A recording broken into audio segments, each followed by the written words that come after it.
Hello and welcome. The following show is a second of 2 shows about hearing loss in young children.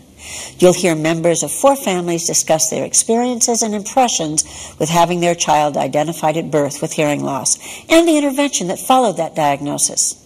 We are most grateful to the Ida Institute of Denmark for generously offering to fund these 2 programs, and to the Dr. Gertrude A. Barber National Institute for making the participants available, and to all the participants and staff of CATV. Thank you.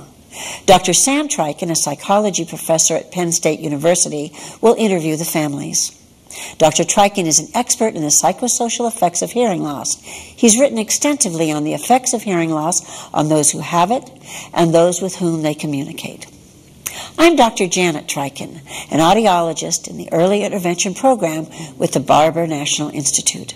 For years, hearing loss in children commonly went undetected until the child was 2 to 4 years of age, and in many instances, the hearing loss was undetected until the child began school. By waiting, many critical developmental milestones for the young child could be missed, putting the child at high risk for developmental delays in all areas of life: cognitive, physical, emotional, and social. However, with new technology, hearing loss is now identifiable at birth. One major problem with hearing loss is that hearing loss is an invisible disability. We are most grateful to parents of new infants who agree to cost-free early intervention services, even though there is no observable signs that a hearing loss exists. However, in the first 12 months of life, there is more rapid brain development than will occur at any other time in our lives. We also know that getting hearing aids on a child before 6 months of age makes a significant difference. And having these cost-free early intervention services in the home helps families more easily meet the challenges brought by hearing loss throughout the child's daily routines. If you or someone you know think a child may have a hearing loss, please make an appointment. Make an appointment today. Check it out. Thanks very much. Welcome back to the second show. Thank you. Glad to have you all back again. And Mark, maybe we'll start with you on this question. And this is a question about audiological services, different things that audiologists do, and we're concerned about what was done that was most helpful for you, and if you could contrast for us what occurred in terms of the professional interactions that you had with the clinical audiologist who gave you the initial information that your baby may have or does have hearing loss, and comparing that with what the audiologist does who is the person who's been doing early intervention work with you. If you have any comments on that. Sure. So for clinical, when Josh was first diagnosed, and there was a lot of questions, a lot of analytical data given where we looked kind of shell-shocked. We didn't exactly know how to put that into perspective, what exactly that meant.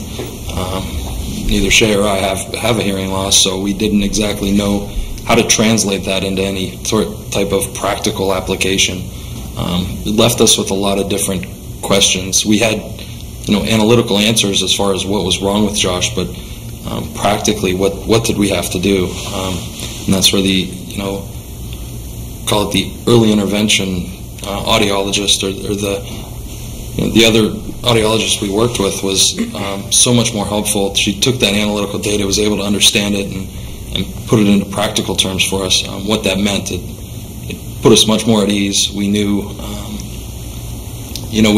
we could relate to different sounds. If you use your voice box, it hits this hertz range, and he can hear that, and he can't hear this because it's a soft sound. Where, not exactly knowing that they're both audiologists, they're not, to me they were almost 2 different professions, where you have, an early intervention caseworker of sorts and an audiologist.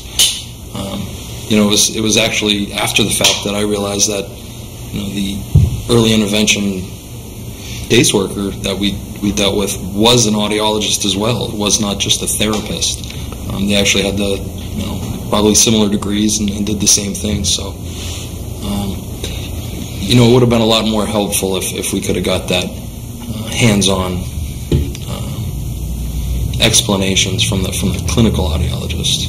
Right off the bat. Right off the bat. Yeah. Thank you. Jay, you have any? No. No. Well put. Well put, you said. Well put. Amy. Could you repeat the question? Oh, sure. Thank you. What occurred in terms of the interactions that you had with the professionals? One is the initial clinical audiologist that you saw who gave you information about the diagnosis and that kind of thing, and versus the early intervention audiologist, in terms of what the differences between those interactions were and what was helpful, what was not so helpful. I would have to agree with Mark. And both audiologists were helpful. It's just a different approach by each one. I don't. The clinical audiologist, as I said before, she did tell me what to expect, but and she did show me the range at which my daughter Claire was hearing, but she used a lot of clinical terminology as well. And then later on, my educational audiologist at home did break it down for me and explain to me what noises then, and gave me more specific examples. She may be able to hear a motorcycle, maybe, or an airplane, perhaps, but really close, really close by. So that was helpful. Okay. Thank you. Yeah, I don't think I really have much more to add to that. I mean, like Amy said, it's just kind of two different things. The one is just kind of real specific. You don't have a whole lot of time. They just kind of tell you the diagnosis and, tell you, refer you somewhere else, basically. Whereas with the early intervention, it's a lot more about the strategies to use and, how to interact with your child, and a lot more support emotionally, practically, all that stuff. That's just kind of a different thing. Thanks, Joe. Pete? Well, I know, just it's kind of the same thing, the clinical one, you get the speech banana or whatever, or, the hearing, that chart, and the at home, they kind of explain more exactly explain how that chart works and everything like that. I know one of the things that was very helpful to me was I believe it was a CD where you could play it and actually, okay, this is the level that your child is hearing. This is what this sounds to him. This is what speech sounds to your child. So I thought that was very helpful into actually understanding without hearing aids in, what our daughter was really getting. Okay. And I think to go along with what Amy said, I think both of our audiologists were helpful. It was just different approaches, and our clinical audiologist was more, working from a medical aspect, I think, just to fit her properly with her hearing aids, and that was her main goal, I think, to make sure that she did the testing and retesting of the hearing checks and how many hours we spent in her sound booth, and probably will spend in her sound booth, but to make sure that her hearing aids are fitting properly, and she was very good about ensuring that we didn't have feedback and all the other things you worry about, having the right molds and the everything that you worry about having the right hearing aids. But our early intervention audiologist did all the other things, and the things that I think we've all touched upon, the emotional aspects, the social aspects, educational. So I think when the two audiologists worked together, it made a great team because it kind of encompassed everything you need to raise your child with hearing loss. Thank you. I absolutely agree with what everyone has said. The clinical was kind of very dry, the facts, but the early intervention audiologist was more compassion of how we were going to do day-to-day activities. Just that, like I said before, that it was going to be okay, and how we were going to function at the hearing loss that he has. Okay. Thank you. I just had something to add to that. Sure. I don't, the clinical one, I just feel like you also almost need the two opinions, though, because you need the person who maybe doesn't have as much emotion in it, to really do state the facts and not sugarcoat stuff. So, I think that side of it is a good thing, too. Okay. Would it be helpful to have a combination, somebody who did both?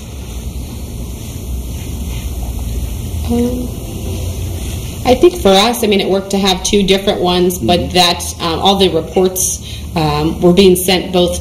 When the clinical audiologist was making her reports and findings, she would send those reports, and everyone was kind of doing a team approach, and that's how we kind of made sure that we were signing all the authorizations. So all the audiologists and her doctors and things were being able to work together and share the information. So a team, you were lucky to have a team. We were very fortunate. Yeah. Very nice. Nikki, what do you think? I think it's a great when everyone can work together as a team. It's just because the whole experience is very overwhelming, knowing that you have that support and everyone is on the same exact page. It's just there's just such a great deal of information and applications and forms, and they just take you right through from start to finish. Of you need to have this completed, you need to have this completed, you need to do this, and the early intervention team is fantastic. Thank you. Since they are the same profession, they're both audiologists, I think you could actually have them combined. If the early intervention audiologist had the equipment, the nice thing about the early intervention is they usually came to you, right, where that equipment is not readily available, the equipment that's necessary for the diagnosis. But I myself would rather see those two combined. Okay. You can always get some, everything is written down, reports, but you can always get the data misconstrued a little bit. You can always, you can have that down feeling. You go to the clinical audiologist, you get some data, you don't really know how to use it. You're saddened for a couple days until the early intervention audiologist can come and kind of explain it to you. So I would rather see the two merge together. I think just at first with the clinical audiologist, maybe I didn't know how to take that information. Maybe I had so many other thoughts going on that I not that she wasn't doing her job correctly, it's just that it was just overwhelming for me. So to have that time in between, it did end up working out with both audiologists. Thank you. I think it's a tricky question because I think you need both aspects. I think you need someone who can just tell you the results of testing, and because you need a moment to think about this, and you need to understand what it is, what diagnosis you have. But you definitely need that compassionate person. And your clinical audiologist should be a compassionate person to be able to explain this to you in layman's terms, not just clinical language that is not really, it's a little fuzzy to you. So I would hope that audiologists of both types have both sides of the training, because if you think about it, early intervention isn't everywhere. Some people, some children just don't have it for various reasons. So maybe all they're getting is intermittent encounters with the clinical audiologist. So it would be helpful if that audiologist is telling them, more in layman's terms, not just the shocking information on the data, because we've all been through that. Very emotional. But if there's someone who has the compassionate hand to hold, to guide you and give you the more,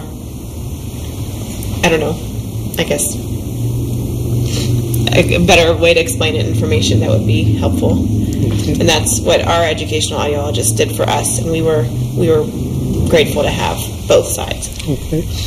think there's pros and cons. I know for us, one of the things that was really overwhelming at first was the amount of appointments we had with so many different people. I mean, there was a point where it was like 5 days, for a few weeks, it was like 5 days out of the week we had a different appointment. You know, we'd have to drive to Pittsburgh one day, and then we'd have an appointment in our house, and we'd have to go to a doctor's office in Erie, and it was just so much. And so in that way, it'd be nice to kind of combine some of them so you don't have so many different appointments. But at the same time, like Amy was saying, you know, they kind of, I think it's good to kind of specialize. Like our early intervention audiologist comes into our house. She's so good at what she does.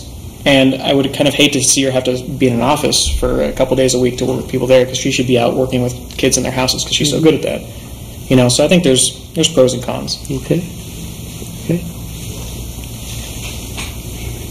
Good. Thank you.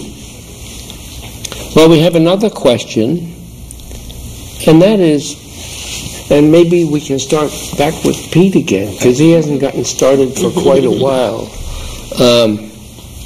And the question is, as you look ahead, what challenges do you see in the future? Well, I'm not naive to think that other children aren't cruel. I mean, I think there's bullying in some respect for all children, so I see that as a challenge to my daughter. However, I also, I kind of see that she could be the one bullying too, the way her demeanor is. So hopefully, her strong-willedness, which sometimes gives her mother and I trouble, will also help her in that aspect in the future. But just, making sure in the classroom that, she's understanding the teacher and everything like that. But I feel like with FM systems and the technology today with her cochlear implant, I hope that becomes less of an issue. Okay. So peers, you started initially that there was some concern about peer interactions, but then yes, education as well. Yes, but we see now she's interacting well. With the Barber Center, she's in a mixed classroom with both children with hearing loss and just kids that are there for daycare. So and we feel like she interacts well that way. Wonderful. I think we've tried to do everything, like I said, back to one of the earlier questions, that we have a game plan. So we've been trying to do everything with our game plan. We've enrolled her in the early intervention services. She's in a deaf and hard of hearing preschool program. We do sign language with her. She gets speech therapy. So we're trying to focus now on everything we can do now, so that in the future she won't have as many obstacles. But like Pete said, we're not naive to know that there's not going to be challenges for her, whether it be bullies or whether it be her not being able to hear well in an educational setting in a noisy classroom. So I think just getting her well versed now and having a good solid foundation of her education and we'll try to help overcome those challenges. Wonderful. And maybe a little addition of educating the educational system on how to deal with kids who have hearing loss. Absolutely. Absolutely. That's actually what I was just going to say is what is school going to be like for him? How are his peers going to treat him? He has 2 older brothers, so that may come into play. But again, just wanting the best for him. My immediate concerns are the hearing aids. How are we going to pay for them? We have that worked out, but how is it going to work? I have to protect him from his older brothers. Those immediate concerns of 3 children under 3 with hearing aids in the house, just trying to protect and keep Ryan as safe as possible and give him every opportunity that his older brothers have had and will have. For me, it's the classroom setting. What worries me is the teacher may be teaching something, and if you don't get it and you don't speak up, they'll go right past it. So there's some things he may not get because he doesn't hear, but if he doesn't speak up, you kind of lose that opportunity to learn. And a lot of that, I know there's the FM systems and kind of more direct approach, but our son's going to go into a typical school. I mean, there's probably not going to be anybody else with a hearing impairment in his class. So you have to advise the teachers that this is an issue. As ourselves, I mean, I've been in a classroom setting in some time, so I don't exactly know the best methods for a teacher to go ahead and make sure that Josh understood what she said. So that's some of the things that I look for, like challenges in the near future. I plan, we're holding our son Josh back a year to stay at the Barber Center one more year. The teachers are so fantastic there. I'd like them to raise him until he's 18. So, next year, when he does go to kindergarten, I plan on becoming a very good friend of the teachers. And, I'd like to think of college, if he's going to go to college, things like that, but I'm just going to take it year by year. And next year, I'm going to be very close with the teacher, and hopefully Josh doesn't fall backward with bullying or anything like that. He's a smart kid, and I think he will do well. I'm just afraid he's not going to speak up, like what you said. He's shy. So if someone doesn't notice that he's not hearing it, that's going to affect his grades and his future. So just a little nervous about that. Good to be a teacher's friend, for sure. Yeah. And Amy? I'm nervous about the same kind of thing. I'm nervous for Claire not being able to, she's 2.5 right now. So currently I'm worried about her not being able to voice that she can't hear something when she's just in a noisy environment. Maybe just giving up altogether because she doesn't want to approach someone. And then on the flip side of that, having people, which I think can impact her, contribute to that, contribute to her not asking for help, is she's doing so well with her hearing in quiet environments, and our family can see that, is that I think that I'm nervous about people relying too much on her implants then and not thinking that she does have trouble. And that's what makes me nervous too, that people will be less likely to give her the accommodations that she does need, because she has a hearing loss. Yeah, I agree. That's one of the most important things that I think is, people ask how she's doing, and I always say, oh, she's doing great, but then I always make sure I say, well, but there's still challenges for her, because I don't want people to just take for granted that she just can hear perfectly fine, because, there are situations where she can't. And one other thing that I think about, occasionally, is that this is technology, and with technology, there's, since she has cochlear implants, when she doesn't wear them, she hears nothing at all. And so there's always a chance that something could go wrong, and they not work, or, they break, and we have to get a replacement. And so, we try to we sign with her, and try to do other things so, even if she doesn't have them at some point, she can still communicate. Okay. Just kind of to add on that, just having technology and equipment that is so expensive, that creates anxiety, just making sure, you don't want her to lose it, you don't want her to break it, with the cochlear implants, you have to worry about on a playground. You make sure they take it off, because static could erase the programming or whatever. It's just the equipment itself creates some anxiety and just extra work that you have to go through to maintain it and make sure it's well kept and safe. Exactly. What help would you like now? We can maybe come back and start with. We're going to start with you yet, have we? Let's start with Amy. What help would you like now? Something that's you're not receiving that you think would be helpful? Okay. I might need a moment to think about yes. that. Yes. That's a big one to get hit with. Well, for we'll me, come back. If you don't mind. No, go, please. Since we don't receive early intervention anymore, because you get that birth till 3, then we go to the Barber Center until he's 5, or in our case 6. After the Barber Center, then what? What kind of services are we going to have to tell me that I'm on the right track as he's going through grade school and then high school? And that's the kind of information I'd like to know. Who's going to be I'm the mom, I'm going to be his advocate along with you. But who else can I look to for help or for information to make sure I'm doing everything that is needed to keep him on track?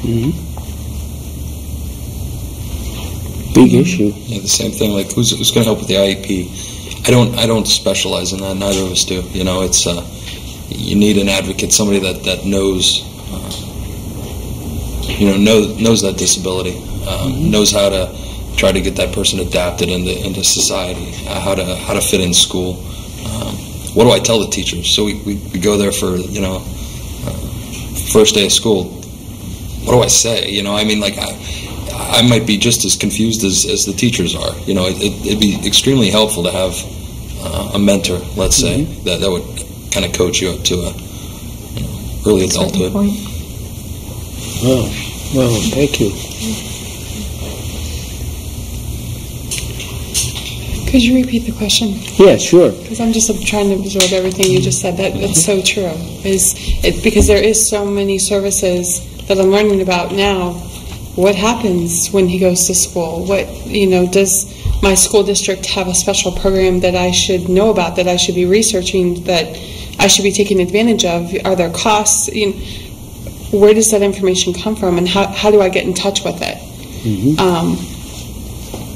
It's like I've said it before. It's just very overwhelming of everything that as a parent, but very overwhelming when your child has hearing loss, of trying to create the best possible future, and not, I wish I would have done this 3 years ago. If you don't know what you don't know, and I never want for me to have to say, I wish we would have done this 3 years ago.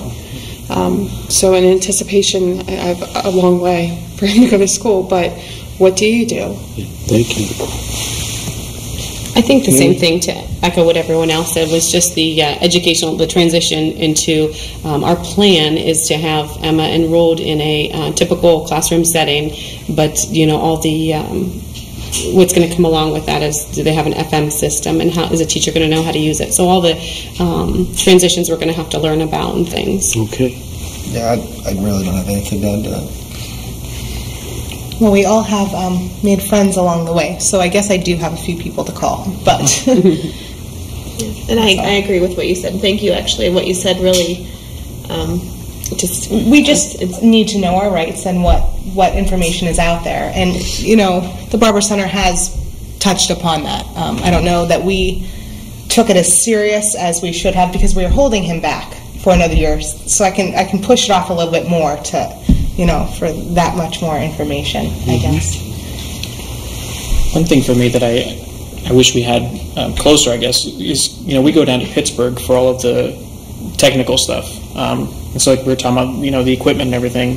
If there's a problem, we have to at least call or email or, go down to Pittsburgh for that. And it'd be kind of nice, if we had that here in Erie. I mean, of course, we're a small town, so we might not get that. But I think that would be something that would be helpful. Wonderful. Well, thank you all. I mean, for sharing all the information. I've learned a lot by being here, and appreciate your openness and willingness to share your experiences and your concerns with us. So thank you. You're welcome. Thank you. Thanks for having us.